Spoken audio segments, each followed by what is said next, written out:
second largest beverage plant, which is part of an integrated food manufacturing facility. Totally, we will be providing employment to over 5,000 people, and we are at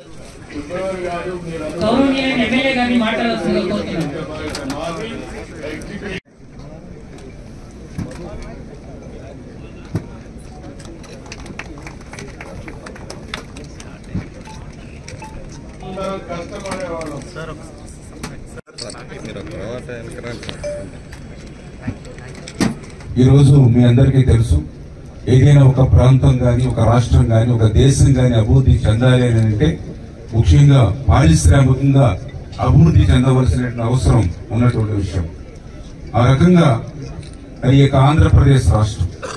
ఎందుకంటే ఆ రోజు 2014లో రాష్ట్ర విభజన వల్ల కంటే 2019-24 గత 5 సంవత్సరాల వైసీపీ పాలన వల్ల ఈ రాష్ట్రానికి ఎక్కువ నష్టం జరిగినటువంటి పరిస్థితుల్లో మళ్ళీ ఈ రాష్ట్రంలో విద్య, ఉద్యోగ, ఉపాధి అవకాశాలు కల్పించాలి అని అంటే నిరుద్యోగ ఏదైతే ఉందో దాన్ని నిర్మూలించాలంటే అటువంటి అవకాశాలు పారిశ్రామిక ద్వారానే వస్తాయనేటువంటి ఆలోచనతో సుదీర్ఘ రాజకీయ అనుభవం కలిగినటువంటి చంద్రబాబు నాయుడు గారు ఇవాళ దిశ ఇవాళ ఆంధ్రప్రదేశ్ రాష్ట్రానికి మార్గ నిర్దేశం చేస్తూ ఈరోజు పెద్ద ఎత్తున, ఎందుకంటే ఈరోజు ఈ ప్రభుత్వం అధికారంలోకి వచ్చి 16 నెలల కాలంలోనే మీరు అందరూ కూడా చూస్తారు, దగ్గర 11 లక్షల కోట్ల ఏదైతే ఇవాళ పెట్టుబడుల నిమిత్తం ఈ రాష్ట్రానికి తీసుకురావడం ద్వారా దగ్గర 9,50,000 మంది వరకు కూడా ఈరోజు ఉద్యోగ అవకాశాలు పొందేటువంటి అవకాశం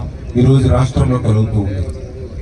అంటే ఏదైతే ఆ రోజు మేనిఫెస్టోలో 5 సంవత్సరాలు 20 లక్షల ఉద్యోగాలు ఏదైతే కల్పన చేస్తామని చెప్పామో దాన్ని నిలబెట్టుకునేటువంటి విధంగా మొదటి సంవత్సరంలోనే ఈ కూటమి ప్రభుత్వం అడుగులేస్తుందనే విషయాన్ని కూడా మరి ఈ సందర్భంగా మీ ద్వారా గుర్తు చేసుకుంటూ ఉన్నాం.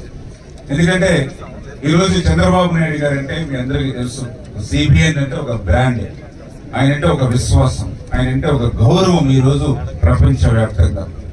గత 5 సంవత్సరాల్లో ఈ ఆంధ్రప్రదేశ్ రాష్ట్రంలో ఎంత విధ్వంసకరమైనటువంటి పాలన సాగింది. అందుకు ఉదాహరణ మన పారిశ్రామికంగా కూడా చూసుకుంటే ఎన్నో పరిశ్రమలు, ఒక లూలు, ఒక అమర్ రాజా, ఒక కియో ఎక్స్టెన్షన్, ఒక జాకీ, ఇట్లా చెప్పుకుంటూ పోతే దగ్గర 500 కంపెనీలు ఆ రోజు ఉన్నటువంటి నియంతృత్వమైనటువంటి ఆ నిరంకుశత పాలన నుంచి ఈ రాష్ట్రం నుండి బయటికి పోయాయి అని అంటే ఎంత కక్షపూరితంగా ఆ రోజు పాలన జరిగింది అనేటువంటి విషయాన్ని కూడా మరి సందర్భంగా మరొకసారి మనం గుర్తు చేసుకుంటూ, మన సూళ్లూరుపేట నియోజకవర్గంలో ఎంతో మందికి ఎంప్లాయ్మెంట్ దొరుకుతుంది, మన నియోజకవర్గం అభివృద్ధి జరగడానికి ఎంతో తోడ్పడుతుంది. మనకు 3.5 సంవత్సరం ఉంది. తప్పకుండా మనం నియోజకవర్గం అంతా కూడా డెవలప్మెంట్ చేసే విధంగా ప్రణాళికలు కూడా వేసుకున్నాము, వాటి ద్వారా ముందుకెళ్తాము. అలాగే ఇక్కడ ఇరిగేషన్ మినిస్టర్ గారు వచ్చారు కాబట్టి మా నియోజకవర్గం నుంచి ఒక 3 ప్రపోజల్స్ సార్ ముందు పెడుతున్నాను. మనకు తడమండలంలో సార్ వాటర్ వేడు గ్రాయిన్ ఎప్పటి నుంచో అట్లే ఉండిపోయింది సార్.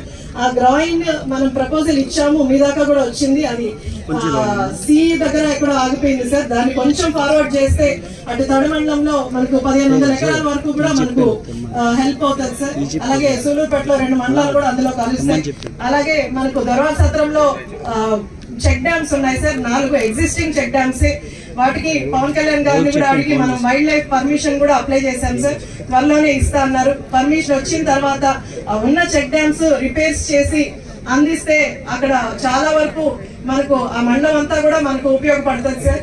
అలాగే ఇలా పెళ్లకూరు మండలంలో ఇప్పుడు మీరు ఇక్కడికి వచ్చారు కాబట్టి ఇక్కడ మనకు చెంబేడు ట్యాంక్ ఒకటి ఉంది సార్. దాన్ని మినీ రిజర్వాయర్ చేస్తే మనకి ఇక్కడ తాగునీటి సమస్య చాలా వరకు తగ్గుతుంది.